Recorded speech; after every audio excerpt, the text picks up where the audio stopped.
Thank you, Mr. Speaker. Last night's vote finished off her deal. Tonight, she's not even showing the leadership to whip on no deal. Just a few weeks ago, the Prime Minister whipped her MPs against ruling out no deal. So how will she be voting tonight? Prime Minister. I'll be voting for the motion standing in my name. Jeremy Corbyn. Well, Mr. Speaker, there may well be other votes, and her Brexit strategy is clearly in tatters. Her deal has been twice rejected and is now dead. And she's not even asking her MPs to support her on it tonight.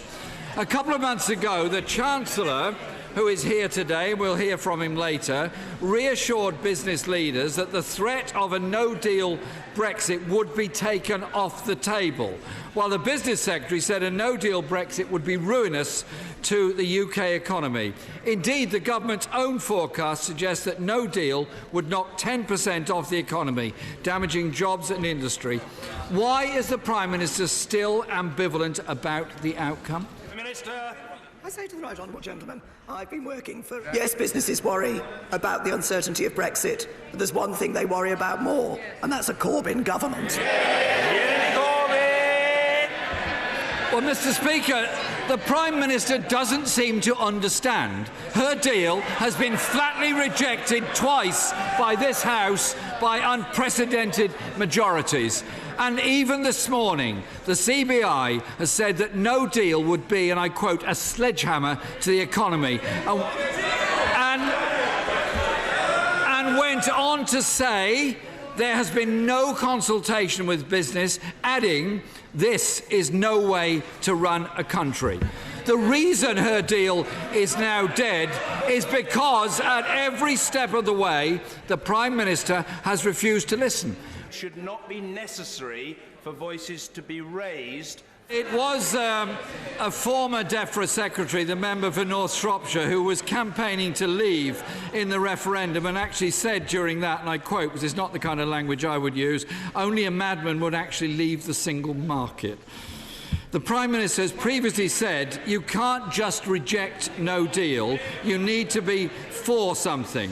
So with her own deal now so decisively rejected, can we be informed by the Prime Minister what is she now for? Does she now recognise the Labour alternative, the 5 pillars we put forward, is the credible show in town, available and ready to be negotiated? Isn't it time she moved on from her red lines and faced the reality of the situation she has got herself, her party, this Parliament and this country into?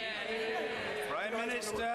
The gentleman talks about not wanting no deal. The deal that he's proposing actually has been rejected several times by this House. I may not have my own voice, but I do understand the voice of the country. They want...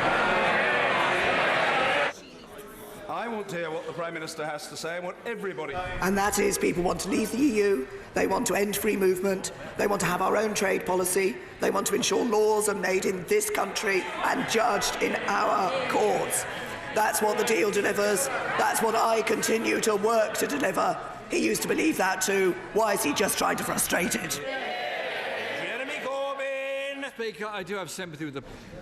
She no longer has the ability to lead. This is a rudderless government in the face of a huge national crisis. Minister. Can I say to the right honourable gentleman, I continue to believe the House today will have an opportunity to vote on no deal. They will then have an opportunity tomorrow, depending on how they voted tonight, to vote on the question of the extension of Article 50. And as I said last night, there will be hard choices for this House, but this House will need to determine what its view is on the way forward. As far as the government is concerned, we want to continue to work to leave the European Union. That's what we deliver for the people on the vote of the referendum.